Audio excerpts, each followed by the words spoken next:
Well, it's that time of the week again. It's time for Chit Chat Across the Pond. This is episode number 808 for February 6, 2025, and I'm your host, Allison Sheridan. Well, I couldn't be more excited to welcome our guest this week. It is Jason Snell of Six Colors. Welcome to the show, Jason.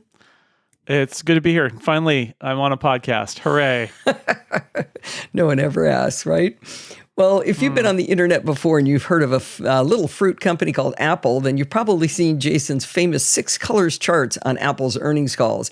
I asked Jason to come on today, not to talk about Apple's Q1 quarterly results, but rather how he creates these charts because, I'm a data nerd. I'm into it. How's that sound, Jason? I love it. Finally, somebody asking the hard-hitting questions about how charts and graphs are made on the internet. Well, you've been doing this for a long time. How long have your world famous charts been out? Well, okay. So the truth is we were doing, and I was generating or working with people to generate charts about Apple financial results when I was at Macworld. So this has been at least, I would say, 15 years and maybe longer. Wow. That all just sort of like, it's been 10 years since I've been at Macworld. So that all just kind of fades away. I cannot remember, exactly what happened those last few years, but I'd say it's at least 15 years, maybe longer. And I actually inherited an Apple results spreadsheet that my old boss, Rick LePage, used to keep from way back in the Mac Week days. So I because he had historical data that was very helpful to also have. But obviously, when I came over to Six Colors, which started in September of 2014, I needed to make a new charting template, right? Because I obviously had made a charting template that was ugly, and then my art director, Rob Schultz at Macworld, made a different one that was prettier, and that I think, for all I know, they still use it. So then I go on my own, and I'm like, okay, the data is all public data. Data is not a problem. The charts should be original. And so I built in numbers a bunch of charts based on the theme of the site, which is Six Colors, the Apple six-color rainbow from back in the day. And so I decided I would build them and also color code them using the Apple rainbow colors as my cue, which is why they are so very rainbow. And not sort of what I think all the Macworld ones were blue because that was the color of the Macworld logo, but Six Colors ones are many colors. So a long time, and this particular spreadsheet has certainly been around since 2014. So do you have all the historical data all the way back? I mean, how far back does it go?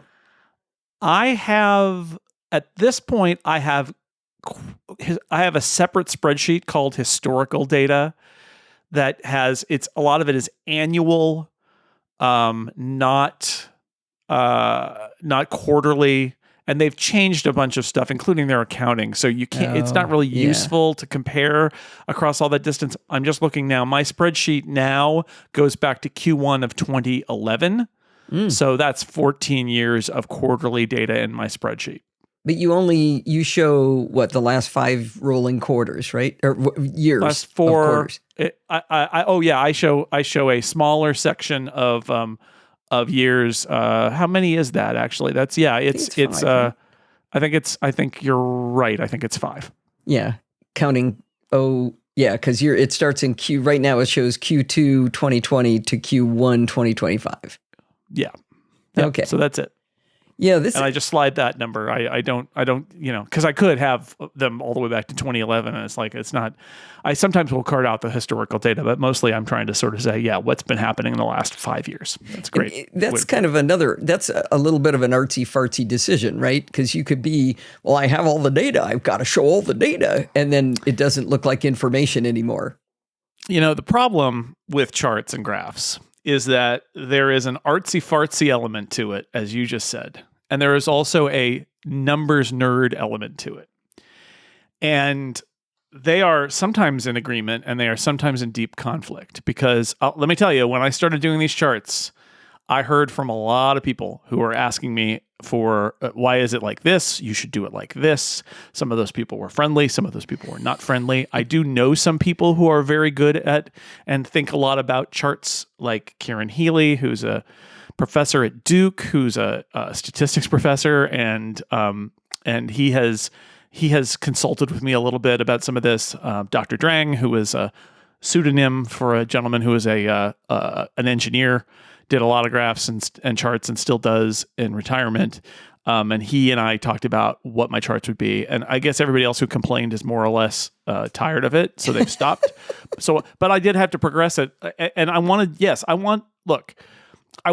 them to impart information that's useful for people. The whole point of doing charts and graphs is to use your visual sense to understand numbers in a way that maybe your brain, some people understand numbers in their brain, and that's great, but a lot of people really want to see like, oh, it went from this size to this size and it's going up or it's going down, and that's really helpful. So you want to impart that information, and there's two aspects to it. And there's the artsy fartsy aspect of it, which is I kind of want it to look nice, and I kind of want it to not just be gray and boring and drab. At the same time, though, there is that number nerd part of it, which is I do want the information it's imparting to be accurate and not misunderstood. And so, those are the conflicts that go on when you're building any kind of a chart or graph system. I think that's a perfect lay-in for, remember when they first allowed us in Excel to make 3D bar graphs? And you basically got no information when you looked at them because it was too distracting to see that other dimension. You can use the artsy-fartsy stuff to make it completely unintelligible.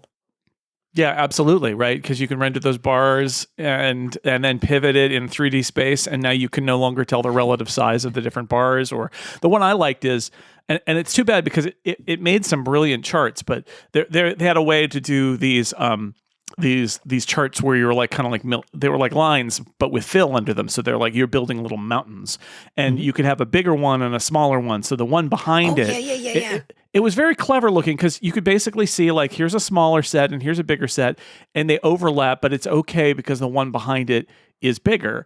And I always laugh because sometimes you do those graphs and then a quarter comes along or a period comes along and the one in the back goes below and now you can't see it anymore. And it's like, that's why that's not the best graph to do. But it's a challenge, and I'm not trained in any of this, and so I've had to kind of like find my way and also rely on the advice of friends. Yeah, that's great. Well, they definitely are. I find them really easy to read, easy to see, and before I get too far into this, how do you gather the numbers? I mean, you don't type them out as the CFO talks, right? So at 1:30 p.m. on the designated day once every 3 months that they do warn you about a month in advance, Apple puts out a PDF at a guessable. It's actually a guessable URL, but you just have to sit there and keep hitting reload until it appears or until you get the press release or whatever. Like there are places on their website where you can find that data. The numbers get posted at 1:30 p.m. Pacific on that given day.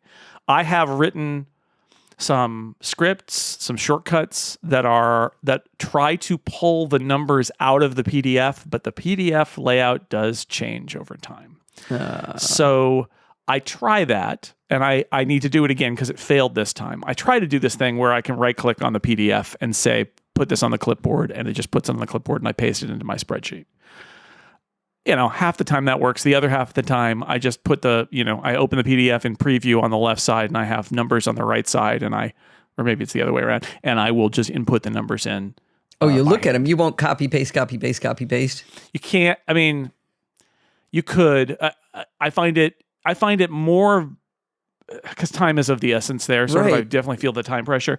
I find it more useful to see both so I can see the number and type it than to move my pointer, the cursor back and forth, select in a PDF, which is kind of hard to select from, and then paste and do that over and over again. I think it's actually easier for me. And so think about me. I grew up using computers, first a Commodore PET and then an Apple II that had you just type in programs in BASIC. And the computer magazines of the era, what they would do is they would just print the code in the magazine, and then you just type it in. And as a result, I learned to type real fast. I learned to touch type in my own special system because I was looking at the code on the page and I needed to get it right, and I couldn't look at my fingers. And I got really good at typing in stuff like numbers, because especially in BASIC, there are lots of line numbers and there's lots of data statements that would happen at the end of the program where there was just a long string of numbers separated by commas that you'd have to put in. I got really good at that. So for me, I do orient because one of the things that's in their PDF is it's this quarter and the year ago quarter, and so I can orient a little bit where I can make sure that I'm in the right row by looking back a year at that number. Is that number the number over there? Yes, it is. Well, then this is the right place to start, and then I'll go boop, boop, boop, boop, boop, and I'll put them all down there. Have I typed something wrong before and had to rebuild my charts? Yes, but usually not. And I would love to get a more robust system that could extract that number. I mean, if I could automate that process, I would. I keep trying. One day, maybe I'll succeed. I'm guessing that you're an extended keyboard nine keypad person for the numbers. No, I really? have because I had an Apple II and I didn't have I never had a number pad. I just used the numbers across the top. And in fact, to this day, as a mechanical keyboard enthusiast, my favorite keyboard style is, I think, is a 75. It's basically or a 65. The really small ones with no number. I don't like, honestly, ergonomically, as a right-hander. I want my trackpad right next to the keyboard, and the number pad kicks it out, so I don't use the number pad. And yeah, so on the Apple II, and on the Commodore pad had a number pad, but the Apple II didn't. And so if I was typing big data statements or whatever, I was doing it 1 to 9 and then 0 on the top row of the keyboard. And so that's what I still do.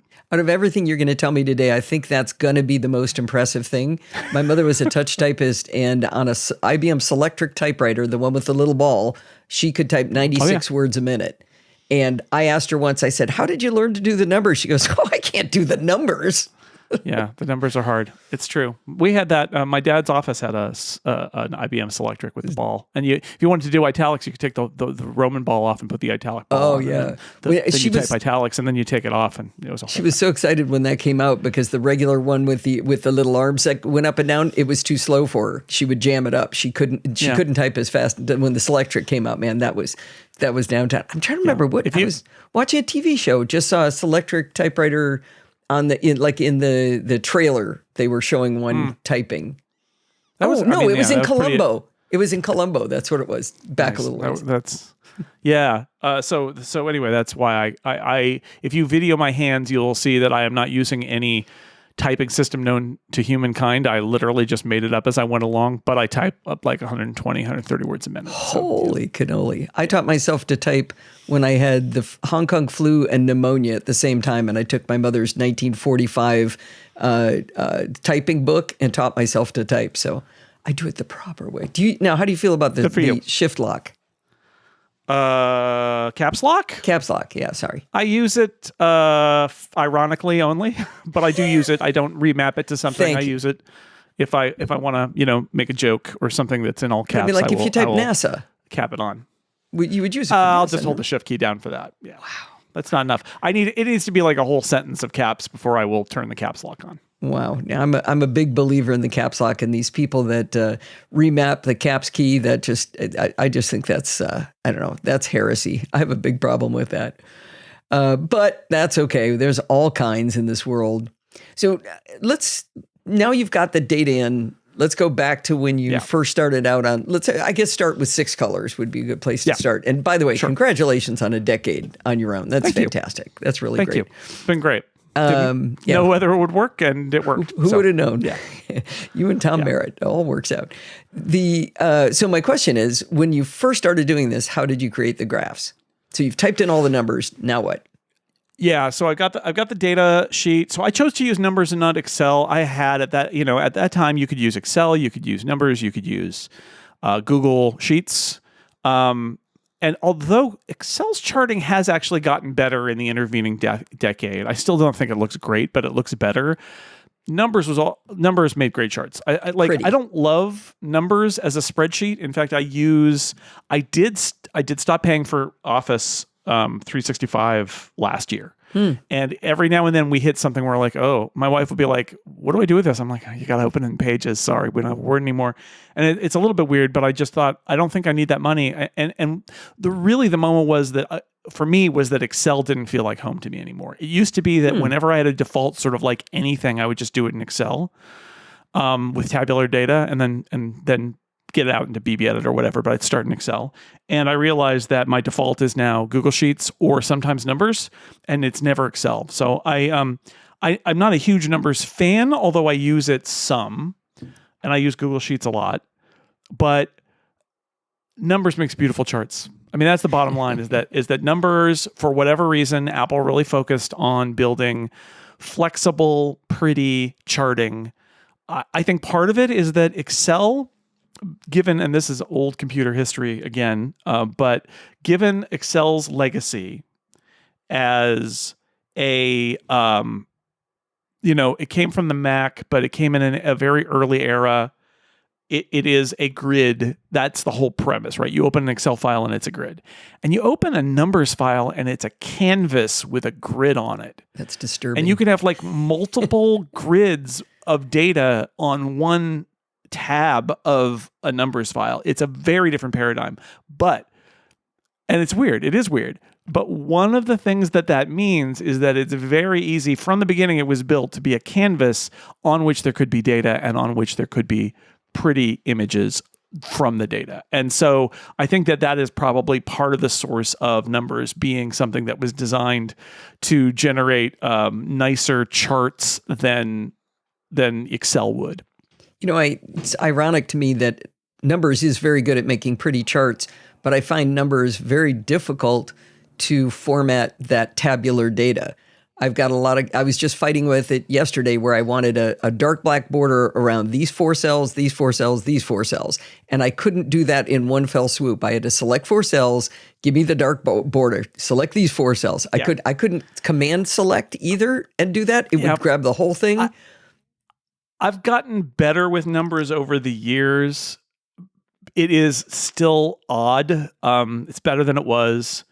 Even on the iPad, it's actually pretty good, but it's a little bit odd. And like I said, so it's odd, but in some cases, it's an advantage that it's odd. And I think the charting. So I took my big grid of Apple data, and then I started just I built a chart and a bar chart. And tried to figure out like how far to go back, and I'm sure that I didn't start with 5 years, but I ended up there. I chose the colors for the product categories based on the colors in the Apple rainbow. So Mac is blue and iPad is yellow. Services is purple. Mac is green. Mac is green. Mac is green. iPhone is blue. Right. iPad is yellow. And services is purple, and then Apple revenue is the color of money, and wearables is red. So I picked those, and wearables used to be other, and I'm not even sure if I used to do charts of it, but I had to at some point add those in. So I think you said they could do one more product category. Yeah, and it would be orange, which is so close to yellow that I'd really rather that they didn't. But if they did, that would be what we would do. But I did choose sort of like a dark green color of money for the overall Apple revenue. And sometimes people ask, why is it green? And my answer is money is why. And so I built one and, messed with the fonts. And over the years, we redesigned the site a couple years in and used a single font everywhere. So we decided we would make that Proxima Nova. We would make, I decided Proxima Nova would go everywhere since that was the font for the site. There was a whole period where people like Dr. Drang wrote to me and said, on seasonal businesses like Apple's, the bars are sometimes detrimental to understanding overall trends because they're seasonal. And what you could do is try to chart a 4-quarter rolling average of that, which actually kind of makes sense, right? Because it really is like, how are they doing in the last 4 quarters? And I tried to build a chart of that, and I didn't really like how that looked. And I eventually settled on what I have now, which is there's a 4-quarter rolling average line graph overlaid. It's at the same scale, overlaid on the bar graph so that you can see the rolling average as well as the individual thing. So it emerged over time, but it started with one that I would then, when I was sort of happy with it, I copied it, and changed what data it was pointing at. And from that came one, and then eventually, I guess, 2 primary kinds of charts because there's also a change chart because investors especially really care about year-over-year results. And so I created bar charts that are year-over-year revenue change to go with the gross revenue numbers. Backing up to the one with the line, that was actually going to be one of my questions, was whether I thought that was a trend line and, like a best fit. And the fact that it is a rolling average, that makes a lot more sense. Because it's got little points in it sometimes. And what's funny about it is numbers lets you generate. The points usually happen when there's a holiday quarter that's really big and it resets versus the previous holiday quarter that it's a lot more, and so it kind of goes up. But it's a smoother kind of idea. Yeah. Numbers lets you automatically generate a 4-quarter, like a rolling average chart. But the problem is that its scope is, boy, this is nerdy, but like it will only do the average based on the data that's in the chart that's being charted, which means that it starts 4 quarters in because it doesn't have a 4-quarter average until then. So what I have is a calculation set of fields in the data that calculates a 4-quarter rolling average, which is why when you see where the 4-quarter rolling average starts in Q2 of 2020, it's using the 4 previous quarters, even though you can't see them because the chart's the tabular data, it exists. So I have to do that manually, and it's dumb, but that's just how it has evolved. No, that makes sense. So when you're doing this, then I'm trying to picture the spreadsheet itself. Apple or Numbers has these grids, like you call it, on a canvas, and then you can also have separate tabs. Do you have a separate tab of the data for total Apple revenue on one tab and then its chart, and then the next tab over would be total Apple profit in a grid and then its chart? Or is this one massive scrolling canvas? No, I have a tab with quarterly data going back to 2011 in it, and that's all that's there. It used to also have the charts in it, but at some point I moved the charts into their own tab. Okay, so all the data is in one place, all the columns? All the columns, everything. Okay. It's just a huge thing. And then separately, I actually have an annuals tab that has the annual fiscal year total numbers, so I can generate some annual year-by-year charts instead. Those are in a different tab. But yeah, so that it's a huge. I mean, I'm going to go over there. I mean, it is. Let's see here. Sorry, I'm making some mistakes. It goes out to column BF. So there's a lot. Healthy. Yeah. Only 69 rows. Nice, but way out there BF in terms of and I'll get BG will be next quarter. So okay. Going. That's going across quarter by quarter. Okay, so all of the criteria, revenue and profit, those kind of things are in the left column. And then the columns out to BF are all of the quarters that you've done. Exactly. Okay. All right. And then each tab has its own spreadsheet. Now, is there anything in it that automates when the next quarter comes in? So you've just typed in the first quarter 2025 results. Does that automatically change all the charts to now show that sliding one over? Would that it did. I have no idea how I would do that. And so a few days before the results come out, I spend half an hour clicking in each chart and making a new column and then clicking in every single chart and then moving to the other tab and then sliding the header, because if you slide the header, all the other selections will slide, which is a weird numbers thing where sometimes if I slide one of the things that I'm charting, the other one doesn't move. And so they get offset. So the header row that is there for the labels actually will move all the data too, which is just a weird quirk. So I will do that every single one of those charts. It's super repetitive. It's really annoying. And I have no idea how to automate that. So that's a manual thing. That, and I search and replace the date, right? So it'll say whatever, November 30th, or I guess October 30th, 31st, 2024, and I'll do a search and replace to January 30th, 2025. That's all the prep that I do for that and I used to have to do more of it. I do have to, on the day, I have to make sure that because I set the height of the data and the chart manually, and so like sometimes they have a huge record quarter, and I actually have to reset the top because the top needs to be higher than it was before. Yeah. So I have to do those in the moment, And then I have a couple of charts where there are text labels that are riding along with the data, that sometimes if the data changes a lot, I need to move them a little bit to get them to be in the right place that they're readable. I used to actually have to do that with the pie chart, but the pie chart, you can do it automatically, and I do it automatically in the pie chart now. That was something I was going to ask you. If I look at, say, the total Apple revenue, you've chosen to put the value down at the bottom. So it's a straight line across just above where it says Q2, Q3, Q4. It says 58.3, 59.7. Yep. You've got them across there. I love the white text on the dark background. Beautiful. Looks great. But on the next one, also great, total Apple profit, you've got the numbers at the peaks of the bar chart. What made you make that decision? I don't think there was a decision there, Allison. I think that literally I just put them there and it's inconsistent and I should fix it for next time. Oh, no. Well, which one's right? Because I want it to be consistent and I also want it to be more readable. And I think you could argue either way. I think having the numbers at the bottom means you can read them across. I think having to read the numbers at the tops of the bars, you have to go kind of up and down and up and down and up and down, and it's a little bit annoying. But I could see arguments for either one, but I have generally settled on having them at the bottom. Yeah, the bottom is pleasing and aesthetically. Mm-hmm. I do like that I can There's no reason. I can just read the peaks though.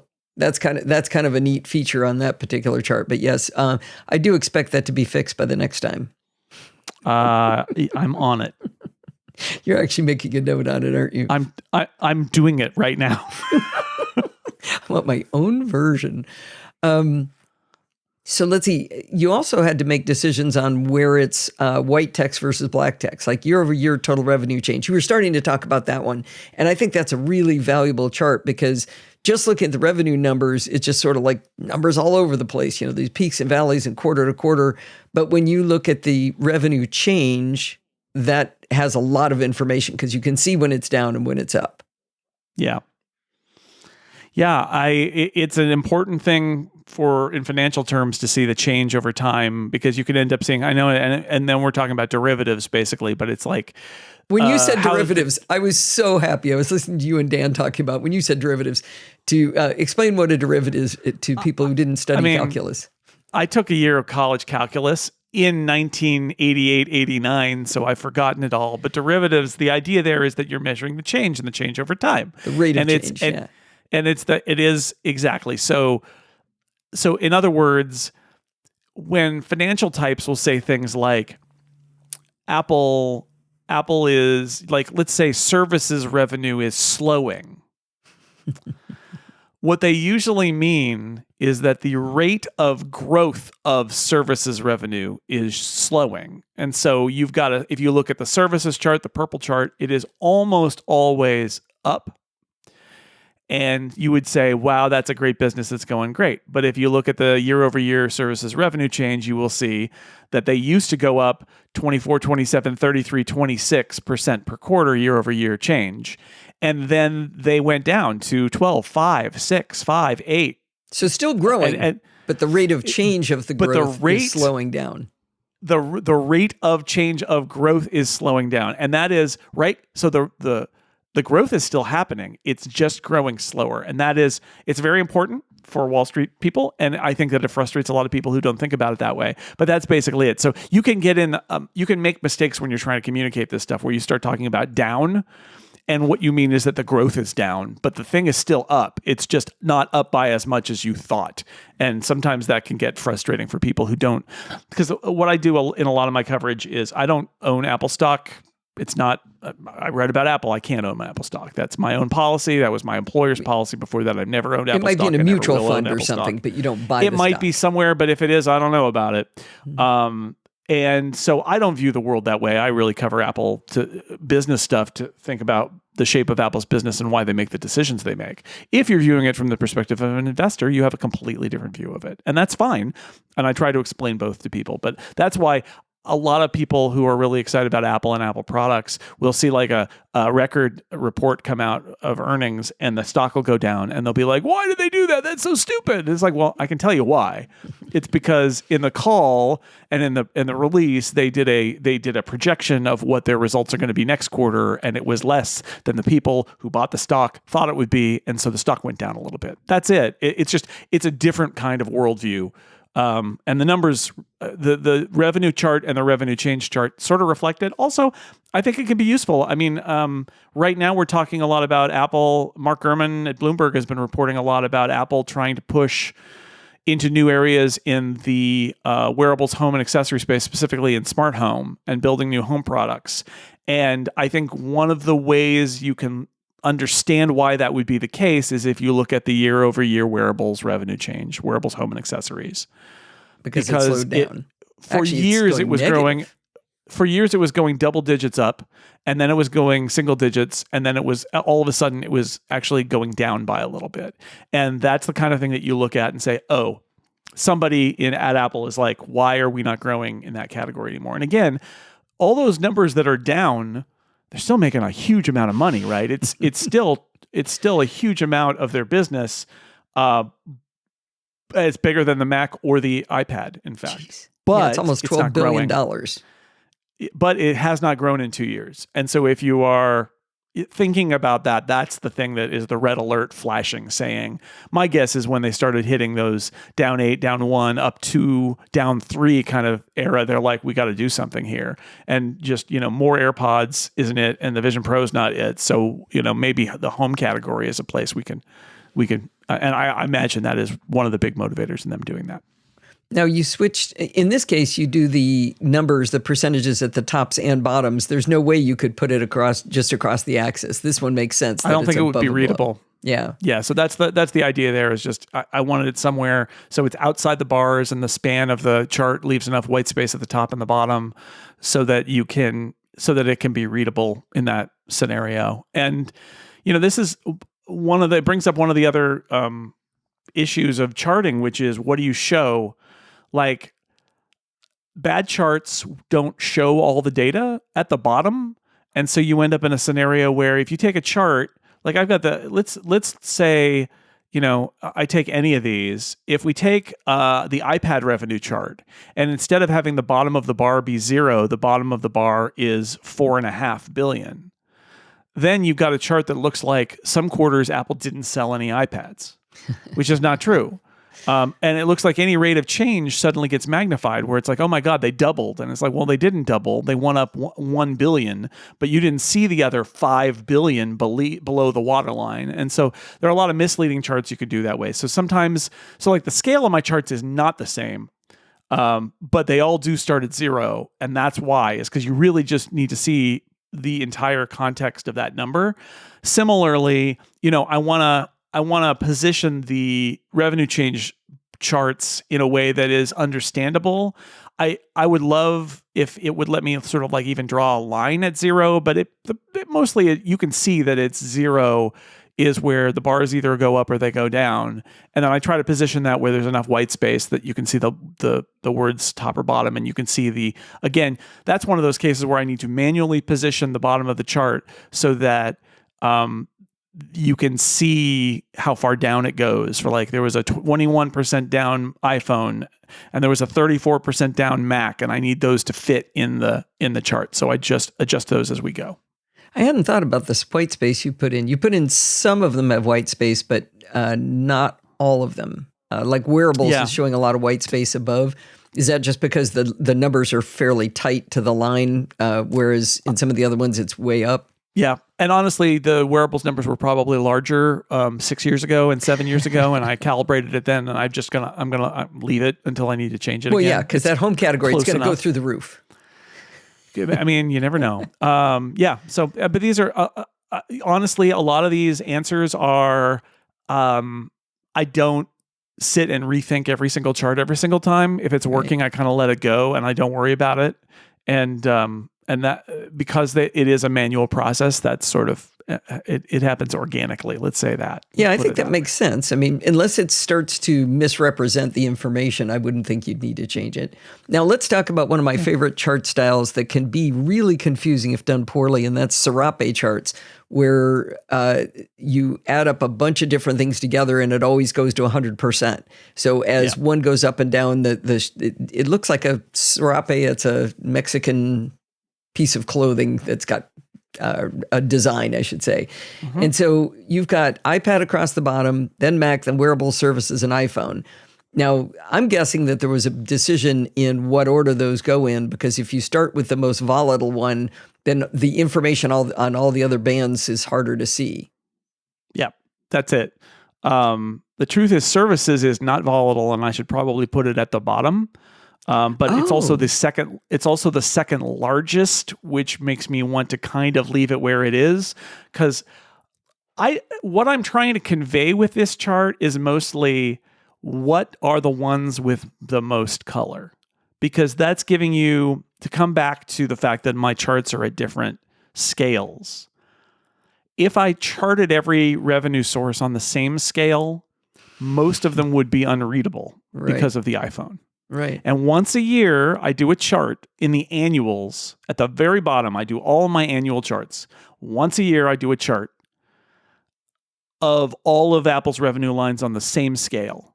And the chart is hilariously tall, but I do it so people can see, hey, look at the iPhone. And then way down there is everything else, because the iPhone is so huge. So part of my purpose here with this is not really to show a lot of detail over change over time, because yes, it makes services look spiky in a way that it's not. It's actually the iPhone that is spiky. That's what I thought. But I do want to get across. Wow, there's a lot of blue there, and then there's a lot of purple, and then there are these thin layers of wearable Mac and iPod, and that's it. But I might move services to the bottom because it is so stable, and that's part of the idea. Yeah. there. When I looked at that, I did interpret that as services being spiky, but of course it's the iPhone that's causing it to look spiky. If you're taking votes, I would see it down lower. But you're right. It would also show the rate of growth of services as a percentage of revenue too, if it was on the bottom. Yeah, it depends on what you're trying to get across there. So that's the thing. That's the thing for me to think about. Whatever is at the top right before iPhone is going to look spiky. Yeah, it's absolutely, because the iPhone is if you move it, wearables so is going to look spiky. Yeah. You can't win on that one. Let's see. What else did I want to ask you about? So far, I am getting that this is really easy to do and doesn't take any skill, talent, or patience, right? Oh, yeah. Super easy.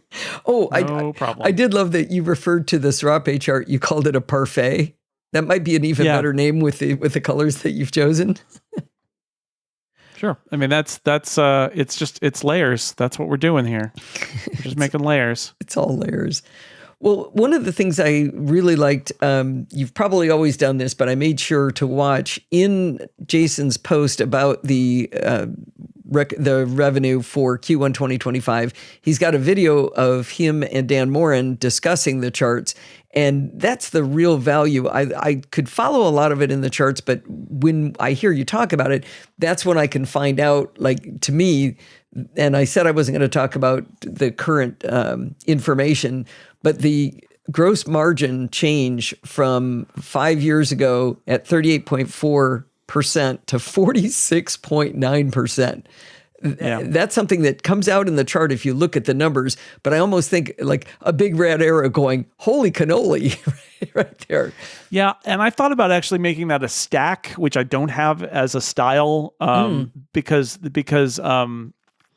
or finding another way to get across the idea that products gross margin is up a little bit and services gross margin is up a lot, and also services is growing a lot, which means that a higher percentage of the gross margin is services, and so that lifts that. But like I'm thinking about it every now and then, but for now this is actually one of my newest charts, if not my newest chart, and I think I had 2 profit and gross margin charts, and that's.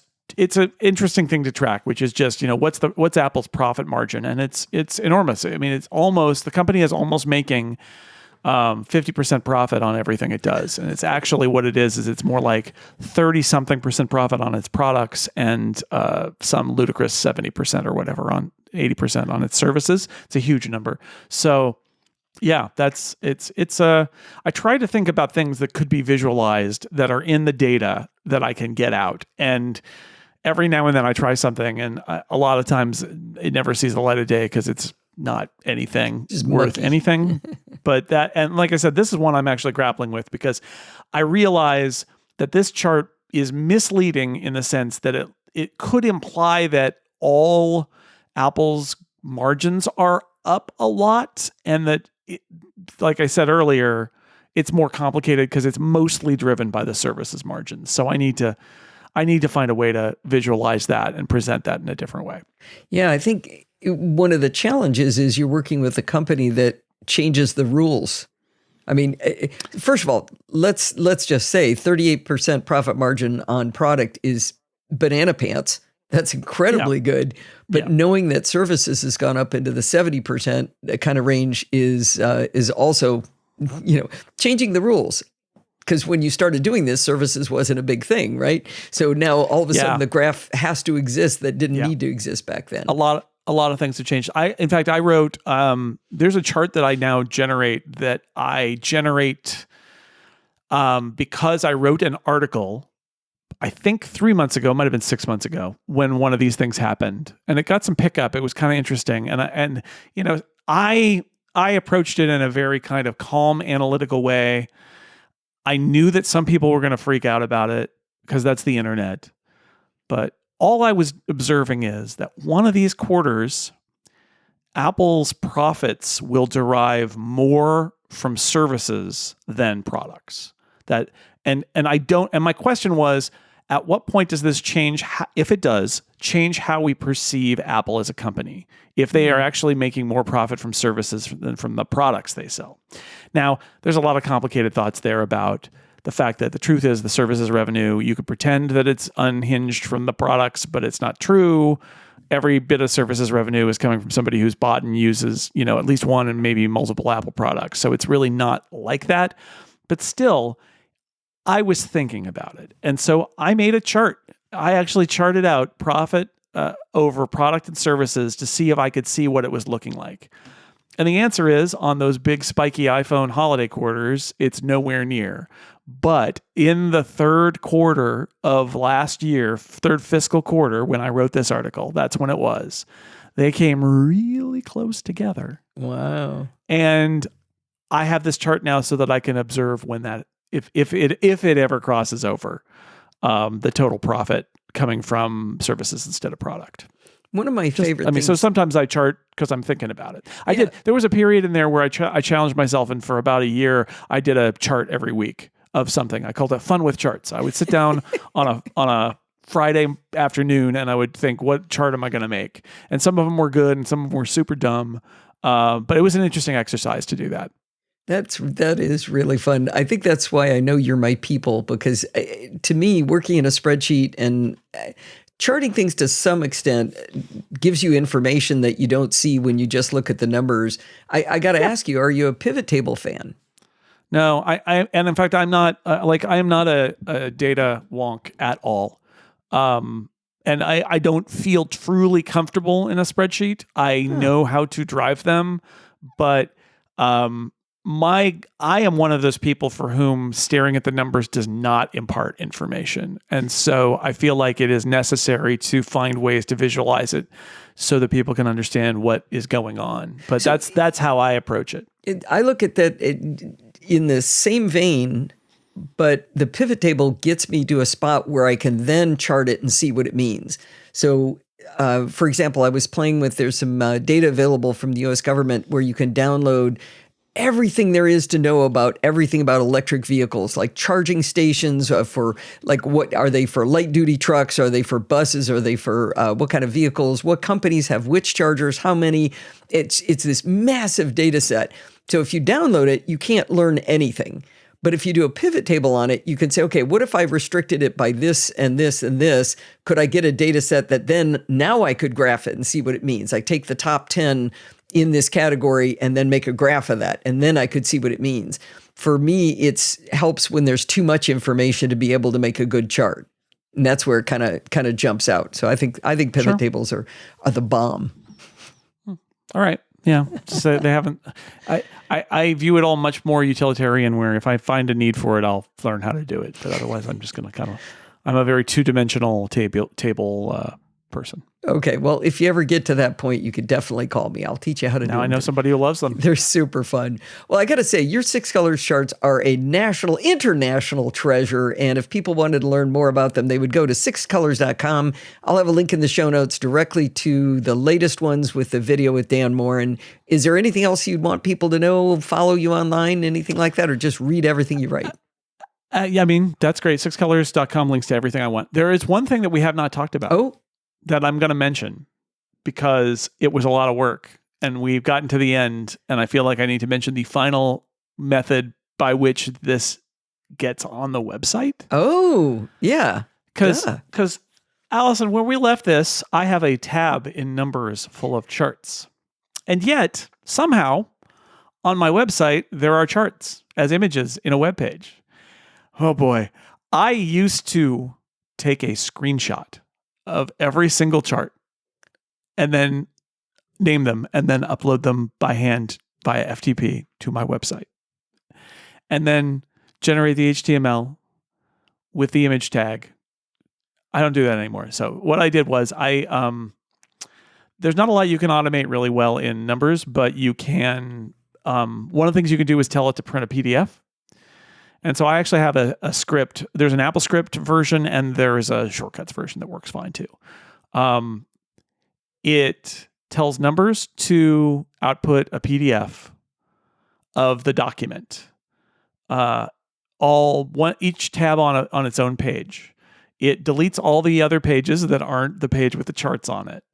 And then it runs that through a PDF to image command that generates a giant ping of all my charts. And then the script walks through the ping, and based on numbers that I have calculated out, I've got little rules on my chart, invisible rules that I use to like measure the pixels. I generated a grid by XY coordinates, and it grabs each single one in that grid and slices them and saves them out as pings at the right size, optimizing the ping. And my favorite thing that I added, it actually looks at the file size. And if the file size is below like 100 bytes, so it's an empty square because they're not all full, it just deletes that one. It doesn't make that one. And then it walks through the output, or it's been saving the output as it's been writing them.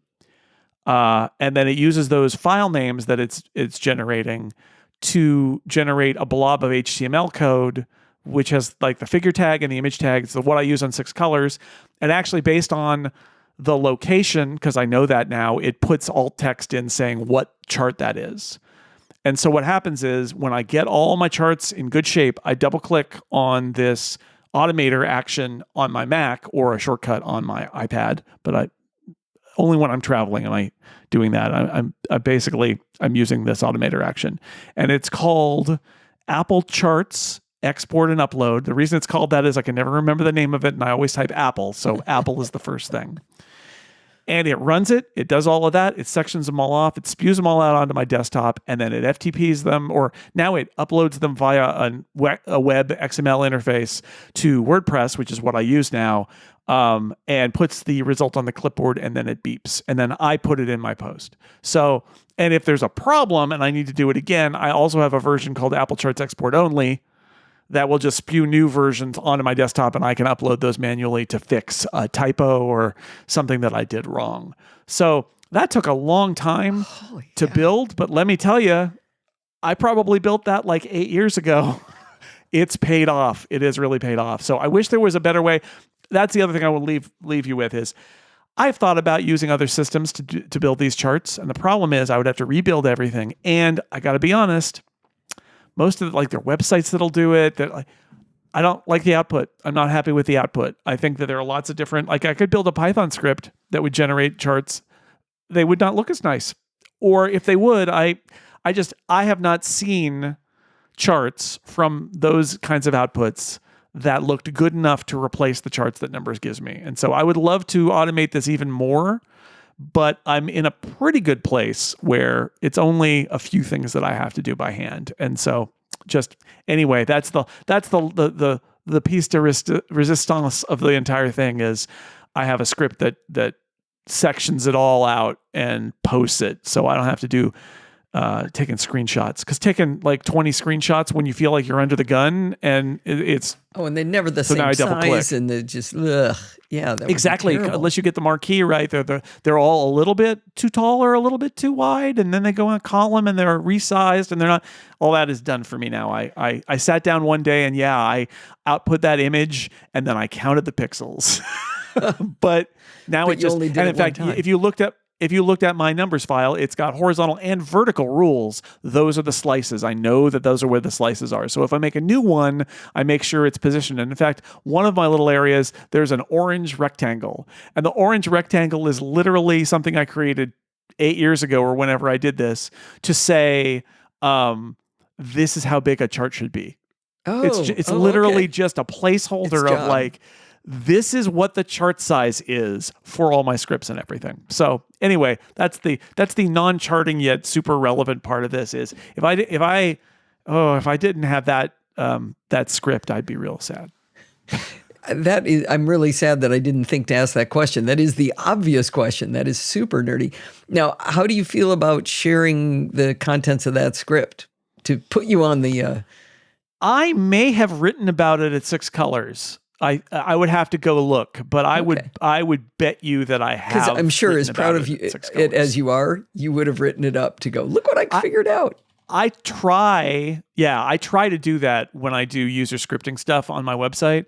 But basically, it's the Mac version that I use most of the time. It's an automator with, there's an Apple script that exports the PDF. There's an automator action that renders it as an image. And then there's an Apple script. That's the piece that I want to see, is how it finds the charts. That's crazy. I mean, it's like I literally have an array called the columns. That's the pixels of the column locations where they start, and I have an array that is the rows, that is the pixel of where the rows start, and then it just repeats through those arrays as X and Y coordinates and slices them all out. No, you can't worry that anybody would steal this, because theirs would never look like yours, so it wouldn't work on anything else. But this is not the part. I mean, this is not the part that anybody would steal, and it's fine. I mean, I tend to post this stuff because I think you too may have a problem where you're like, how do I get things out of numbers or whatever? And then the answer is, with great difficulty, but it can be done. But if you do it once, that is so dirty. I love it. I wish there was a web-based tool. I wish there was something that was more accessible than a flat image, which, if you use a screen reader or something, it's basically empty. You can't see it. Mm-hmm. I wish there was something that was like that also satisfied me in terms of the presentation, but I've never seen it. And every couple of years I look and I just shake my head and I go back to my charts. Well, they do look fantastic. And now I already said all those nice things at the end. Is there any place people should look beyond sixcolors.com? I mean, I've got podcasts, Upgrade at relay.fm, and theincomparable.com is where my pop culture podcasts are. But if you go to sixcolors.com/Jason, you can actually, that's a page with literally everything I do. Great. This is so much fun. I really appreciate you taking the time, and I enjoyed the heck out of learning all about the Six Colors charts. I'm happy somebody cares, because I just keep this all on the inside, Allison. Nobody cares except me, but I do care. So thank you for asking about all the stuff I do to make the charts. I was hoping that's how you'd react. I have a feeling the audience is going to like it too. Well, thanks again. Sure. Thank you. I hope you enjoyed this episode of Chit Chat Across the Pond. Did you notice there weren't any ads in the show? That's because this show is not ad-supported. It's supported by you. If you learned something, or maybe you were just entertained, consider contributing to the Podfeet podcast. You can do that by going over to podfeet.com and look for the big red button that says Support the Show. When you click that button, you're going to find different ways to contribute. You can donate one time through the big Donate button with a credit card or Apple Pay, or you can use PayPal. If you want to make a recurring contribution, click the Patreon button. Keep in mind, I don't charge Patreon for Chit Chat Across the Pond or Programmed by Stealth episodes, just once a month for the NosillaCast. That keeps it simple. If you want to contact me for any reason, you can email me at allison@podfeet.com, and you can follow me on Mastodon at podfeet.com/Mastodon. Maybe you want to talk to other no-seller castaways? You can do that in our Slack group at podfeed.com/Slack. Thanks for listening and stay subscribed.